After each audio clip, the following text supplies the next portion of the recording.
ओम और भूमि की कहानी मेल्ट माय हार्ट एपिसोड 41। 2 दिन बाद मधु जब दोपहर में कोठारी मेंशन आई, सबसे पहले महिमा जी शीला जी के तबीयत के बारे में पूछताछ किया तो मधु ने भी सब कुछ बता दी कि उसकी मम्मी अब पहले से काफ़ी ठीक है। उसके बाद मधु ने अपनी जॉब के बारे में बता दी कि उसे एक हॉस्पिटल में जॉब मिल गया है और वह करना चाहती है। ये बात सुनकर पहले तो महिमा जी को बिल्कुल भी ठीक नहीं लगा कि मधु 15,000 रुपये में दिन भर काम करेगी। उन्होंने बात बदलते हुए कहा, बेटा तुम्हें जॉब ही करना है तो तुम ग्रुप ऑफ गोदरेज में लग जाओ, मैं ओम से बात कर लूँगी। मधु तुरंत मना करते हुए बोली, नहीं नहीं आंटी, मुझे वहाँ जॉब नहीं करना।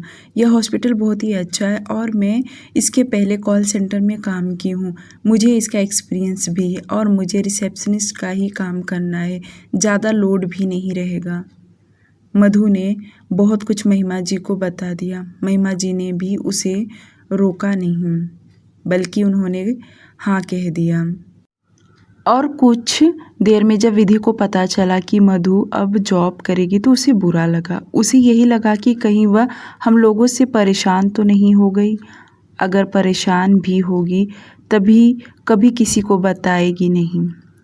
विधि भी मधु के गले लगते हुए बोली, कॉन्ग्रेचुलेशन मधु, अच्छा भी है कि तुम जॉब करोगी, तुम्हारा माइंड फ्रेश रहेगा, पर ज़्यादा लोड लेकर काम मत करना। थोड़ी देर तक उन दोनों की बातें होती रही। उसके बाद विधि अपने कमरे में चली गई तो मधु अपने कमरे में चली गई। इन दिनों विराज घर नहीं आ रहा था, जिससे विधि तो बच गई थी। दूसरी तरफ गोदरेज।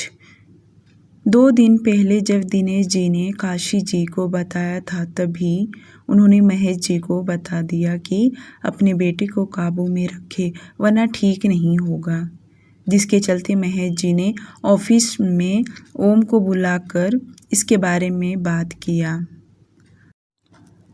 ओम बेटा देखो, अब तुम दोनों का तलाक हो चुका है और वहाँ जाकर परेशान करना बेकार है, क्योंकि वे लोग शरीफ घर के हैं। एक दफ़ा हमारी सोसाइटी में कोई आकर बेइज्जती करे तो हम उस बात को इग्नोर कर देते हैं, पर जहाँ दिनेश जैसे लोग रहते हैं वहाँ पर यह बातें बिल्कुल भी शोभा नहीं देता। वहाँ लोग तरह तरह की बातें करने लग जाते हैं, तो आइंदा तुम वहाँ जाकर कोई तमाशा नहीं करोगे, वरना पता है ना तुम्हारी मॉम अभी तुमसे बात नहीं कर रही हैं, आगे पता नहीं क्या करेंगी। ओम को यही लगा कि उसके घर वालों को कुछ पता नहीं, पर सारी बात सुनने के बाद उसे लगा कि भूमि ने सब कुछ बता दिया है। बुरा भी लग रहा था, पर क्या करे, दिल के आगे मजबूर था और वह अपनी बात रखते हुए कहा, डैड मैं भूमि को कभी छोड़ना नहीं चाहता था, पर मैंने गुस्से में उसे तलाक दे दिया। वह भी मॉम ने मजबूर कर दिया था।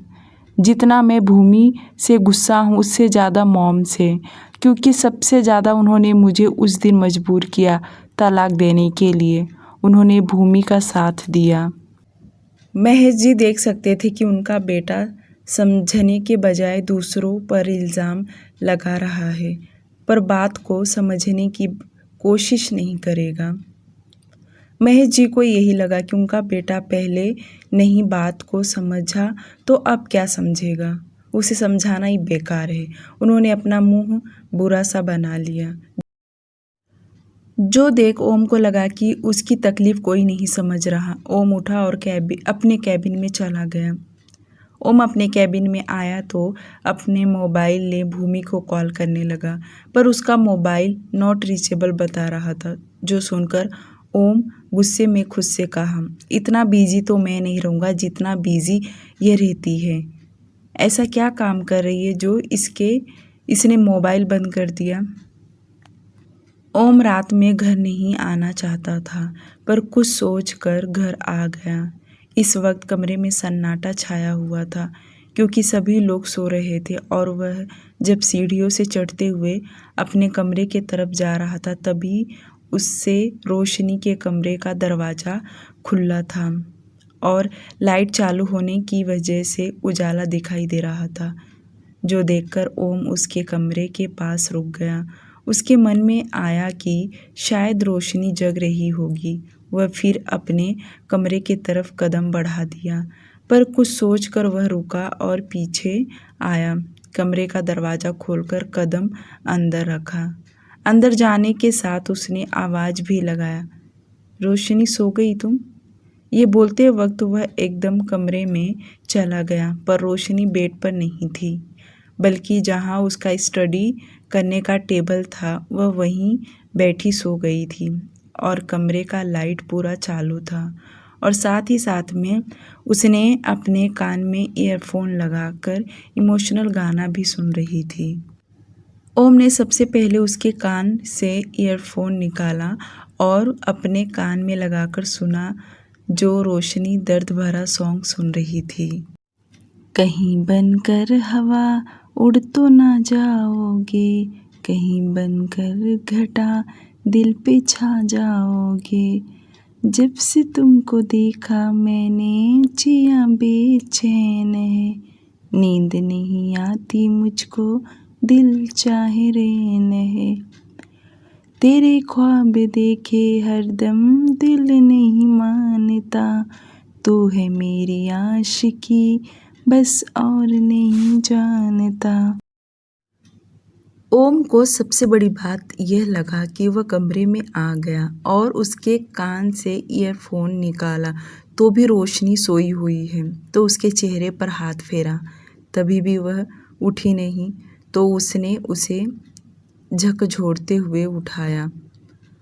अब जाकर रोशनी उठी और अपनी लाल आंखों से अपने भाई को देख रही थी। सच में वह बहुत गहरी नींद में सो गई थी। जो देख ओम प्यार से कहा, रोशनी डिनर किया ना तुमने? और यहाँ क्यों सोई हो? बेड पर जाओ, जाकर आराम करो। रोशनी नींद में होने की वजह से पहले तो ध्यान से अपने भाई को देखी, उसके बाद वह उठी और लड़खड़ाते हुए कदम बेड की तरफ जाने लगी। वह गिरने ही वाली थी कि ओम ने उसे पकड़ लिया। ओम आगे बोला, तुमने कुछ खाया नहीं क्या, जो इतनी कमज़ोर हो गई हो? जो सुनकर रोशनी बोली, भाई आप जाओ, मैं अब सो जाऊंगी। ओम ध्यान से अपनी बहन को देख रहा था। काफ़ी दिनों से उसने अपनी बहन से बात नहीं किया था, मतलब वह खुद में बिजी था। खुद परेशान होने की वजह से कितने वक्त से अपनी बहन से बात नहीं हो पाया। आज वह रोशनी को ध्यान से देखा था। उसका चेहरा एकदम मुरझा चुका था, उसकी तबीयत कुछ ठीक नहीं लग रहा। ओम मन ही मन खुद से कहा, शायद इसकी तबीयत ठीक नहीं है और घर में किसी ने ध्यान भी नहीं दिया। कहीं ऐसा ना हो मैं अपनी परेशानियों में अपनी बहन को खो दूँ। रोशनी जैसे बेड पर लेटी तो ओम उसके माथे पर हाथ फेरा और लाइट बंद करके बाहर आ गया। अपने कमरे में आते ही उसने मोबाइल ले सबसे पहले डॉक्टर को मैसेज कर दिया, क्योंकि इतनी रात को वह कॉल नहीं कर सकता था, पर उसने अपॉइंटमेंट ले लिया। अगली सुबह 9 बजते ही डॉक्टर मेंशन आ गए।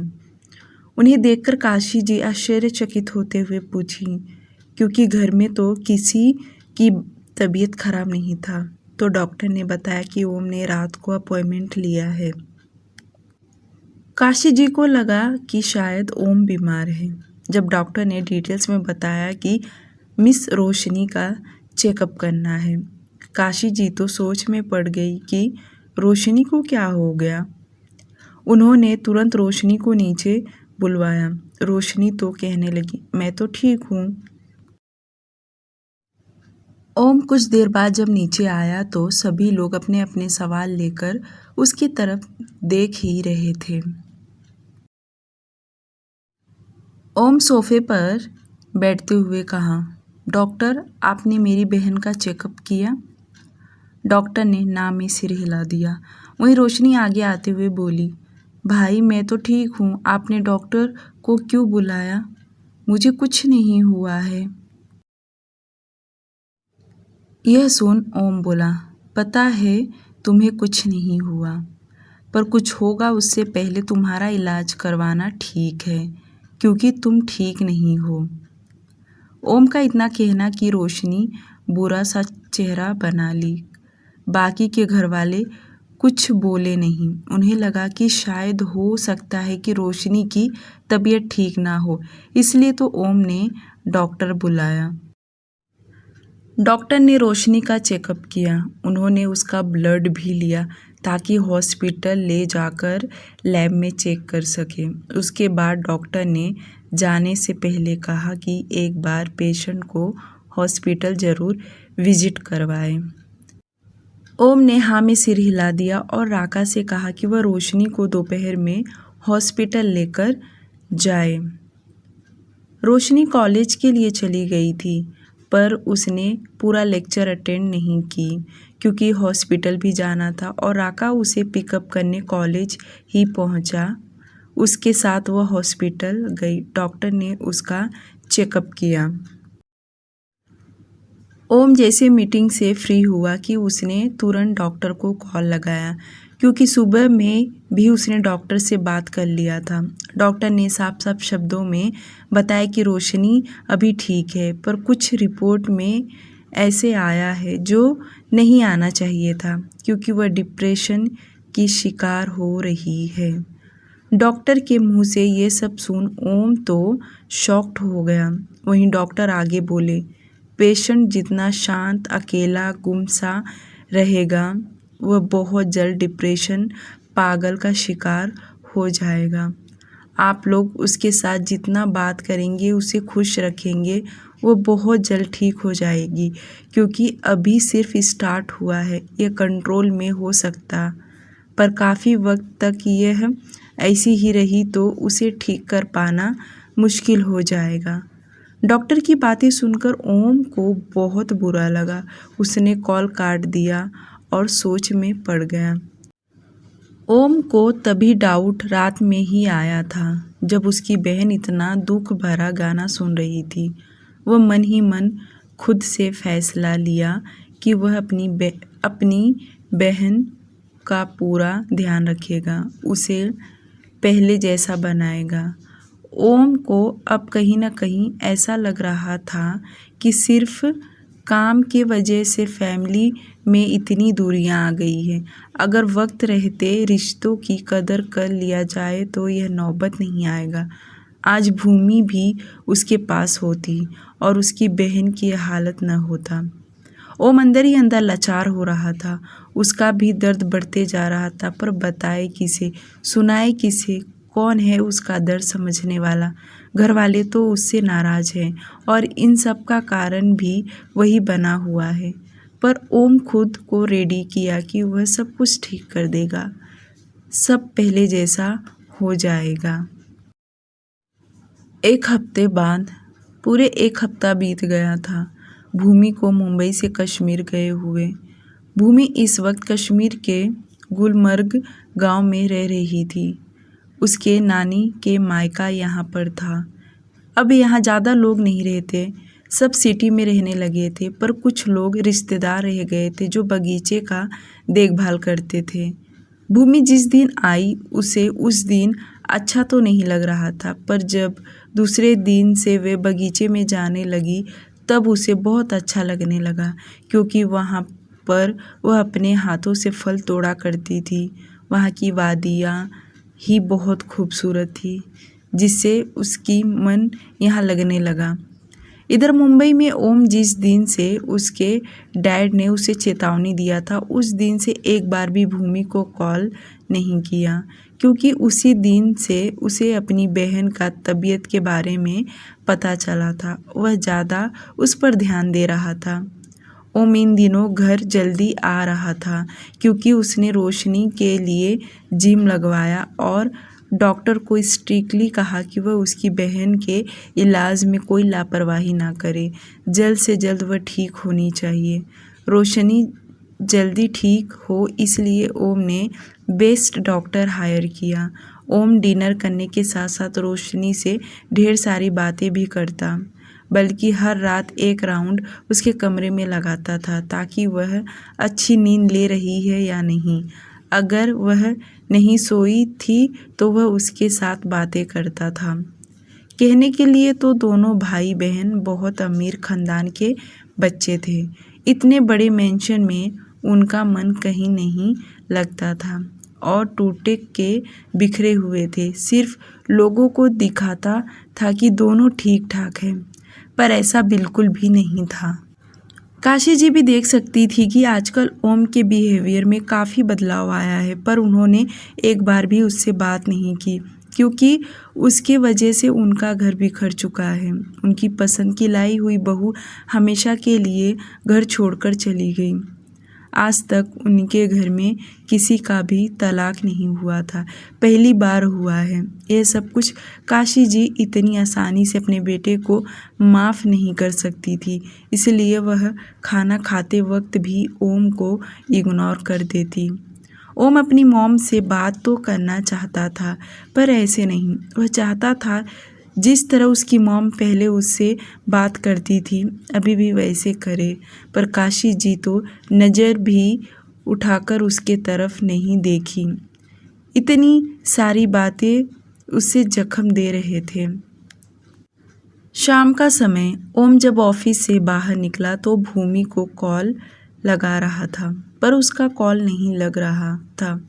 एक बार नहीं, न जाने कितनी दफ़ा उसने कॉल लगाया, पर भूमि का कॉल एक बार भी नहीं लगा। ओम को समझ में नहीं आ रहा कि भूमि नानी के घर पर होगी या अपने घर पर होगी। लास्ट टाइम तो उसने नानी के घर पर ही उसे देखा था। अब पूरे 1 हफ्ता बीत गया है, तो पता नहीं वो अपने नानी के घर होगी या अपने पापा के घर। ओम मेंशन जाने से पहले राका को कहा, गाड़ी भूमि के नानी के घर लेकर चलो। कुछ ही देर में जब नानी के घर पहुंचा तो दरवाज़ा बाहर से बंद था। ओम बेल बजाया तो अंदर से मामी जी ने दरवाज़ा खोला। उन्हें देखकर ओम ने नमस्ते किया। मामी जी ने उसे अंदर आने के लिए कहा। घर में सिर्फ 2 लोग ही थे, पूरा घर सन्नाटा था। नानी भी दिखाई नहीं दे रही थी। ओम डायरेक्टली भूमि के बारे में पूछा। भूमि का नाम सुनते ही मामी सकपका गई, पर उन्होंने तुरंत बात बनाते हुए कहा, भूमि तो कब का अपने घर चली गई। उसके मम्मी पापा आए थे उसे लेने के लिए और लेकर गए। इतना बोलकर उन्होंने ओम के लिए कॉफ़ी बनाने किचन में जाने लगी, पर ओम तुरंत मना करते हुए कहा, मुझे कॉफ़ी नहीं पीना, मैं तो भूमि से मिलने आया था। अब वह है नहीं तो मैं चलता हूँ। इतना बोल ओम जल्दी से घर से बाहर निकला और कार में जाकर बैठ गया। उसके जाते ही मामी जी ने तुरंत अंजना जी को इन्फॉर्म कर दी। उन्हें लगा कि अब शायद ओम अब उनके घर जाएगा। बिल्कुल वैसा ही हुआ जैसे उन्होंने सोचा था। कुछ देर बाद ओम दिनेश जी के घर पहुंच गया। दिनेश जी अभी दुकान से घर नहीं आए थे और जब घर का दरवाज़ा खटखटाया तो सौम्या ने अंदर से दरवाज़ा खोला। सौम्या बगैर बोले साइड हट गई। वहीं अंजना जी घूरकर ओम को देख रही थी। ओम हाथ जोड़कर नमस्ते किया, पर बदले में किसी ने कुछ नहीं कहा। ओम जानता था कि सब उससे नाराज़ हैं, इसलिए सारी बातों को वह इग्नोर करते हुए आगे कहा, मुझे भूमि से 2 मिनट बात करना है। अंजना जी कुछ कह पाती उससे पहले सौम्या ने कहा, दीदी घर पर नहीं है। यह सुनकर ओम बोला, घर पर नहीं है तो कहाँ है? ज़्यादा वक्त नहीं लूँगा, बस 2 मिनट मुझे उससे बात करना है। अंजना जी कुछ बोलने के लिए मुंह खोलती कि पीछे से आवाज़ आया, मेरी बेटी घर पर नहीं है और तुम्हें यहाँ आने की कोई ज़रूरत भी नहीं है। तुम लोगों को अपनी इज्जत का ख्याल नहीं, पर हम शरीफ लोग हैं, हमें हमारी इज्जत का कदर है। हमें लोगों को मुंह दिखाना पड़ता है, रिश्तेदारी संभाल के रखना पड़ता है। हम तुम लोगों के जैसे नहीं हैं जो आए दिन रिश्ता तोड़कर मुंह उठाकर हर जगह घूमते फिरते रहें। ओम अच्छे से जानता था सब लोग उससे नाराज़ हैं। गुस्सा तो उसे भी आ रहा था, पर वह अपने गुस्से को अंदर ही अंदर कंट्रोल कर रखा रहा था और शांत आवाज़ में कहा, माफ़ करना, मुझे रोज़ इस तरह से नहीं आना चाहिए, पर भूमि का कॉल नहीं लग रहा है, इसलिए उसे मिलने यहाँ आ गया। ये सुन दिनेश जी बोले, तुम यहाँ आने से पहले उसके नानी के घर गए थे। इस तरह हमारे रिश्तेदारों में तुम्हारा घूमना हमारी बदनामी हो रहा है। क्या अभी तुम्हारा मन नहीं भरा हमें इतना जलील करने के बावजूद? रुको, अभी तुम्हारे पापा को कॉल लगाकर सब कुछ बताता हूँ कि तुम किस तरह हमें परेशान कर रहे हो। दिनेश जी इतना बोलकर मोबाइल हाथ में लिया कि ओम रोकते हुए बोला, सॉरी, आइंदा ऐसा नहीं होगा। जब भी आना होगा तो मैं पहले इन्फॉर्म कर दूंगा। इसलिए तो मैं भूमि को कॉल लगा रहा था, पर उसका कॉल नहीं लगने की वजह से मैं यहाँ आ गया। दिनेश जी को कुछ भी सुनना नहीं था। उन्होंने बाहर का रास्ता दिखाते हुए कहा, तुम जाओ यहाँ से पहले। मेरी आवाज़ सुनकर आसपास के लोग तमाशा देखने खड़े हो जाएंगे। उससे पहले यहाँ से चले जाओ। ओम किसी का भी दिल नहीं तोड़ना चाहता था, जिसके चलते वह तुरंत वहाँ से चला गया। कार में बैठते ही वह बहुत मायूस होकर बैठा था। उसे भूमि से बात करना था। उसके जहन में यह बात आया कि जब उसके पापा उसे चिल्ला रहे थे तभी भी भूमि वहाँ नहीं थी, क्योंकि उसने कितनी दफ़ा अपनी नज़र घर में डाला पर वह दिखाई नहीं दी। दूसरी तरफ कोठारी मेंशन। करीब रात 8 बजे विराज की कार मेंशन के अंदर एंटर हुआ। जब से विधि ने उसे ताने दी थी तब से विराज घर नहीं आया था, पर आज वह घर आया।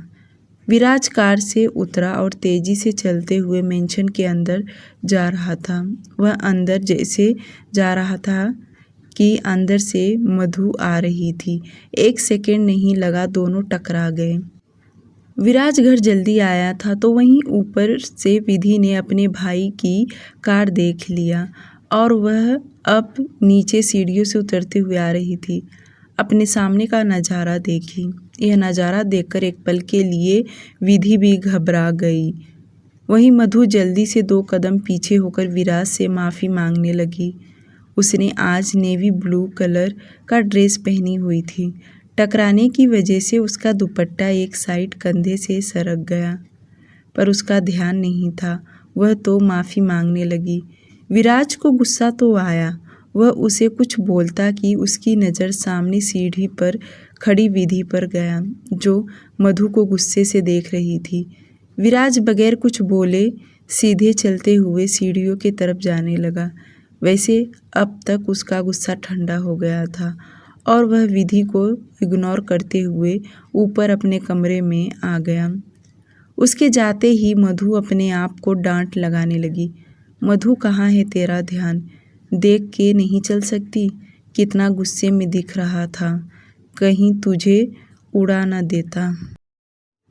कुछ देर बाद सभी लोग डाइनिंग टेबल पर बैठकर डिनर करने लगे। उनके साथ विराज भी बैठा था। बीच बीच में कई दफ़ा विराज मधु और विधि को देख रहा था। जब उनका ध्यान नहीं होता तो डिनर करने के बाद मधु उठी और अपने कमरे में आ गई, क्योंकि उसे सुबह हॉस्पिटल भी जाना था। घर में तो सभी को पता था सिवाय विराज को छोड़कर। मधु कमरे में आते ही सो गई, क्योंकि 2 दिन से वह हॉस्पिटल जा रही थी। उसे जल्दी उठना भी होता है। विराज भी अपने कमरे में आ गया था तो वहीं विधि भी अपने कमरे में चली गई। आज उसने कोई नया नाटक नहीं की, क्योंकि आज ही उसका भाई घर आया था। वह उसका मूड देखकर कोई नया गेम स्टार्ट करेगी। डियर लिसनर, आज के लिए सिर्फ इतना ही। मुझे पता है कि एपिसोड छोटा है, आप लोगों को बुरा लगेगा, उसके लिए सॉरी। और प्लीज़ स्टोरी को लाइक और चैनल को सब्सक्राइब करना ना भूलें।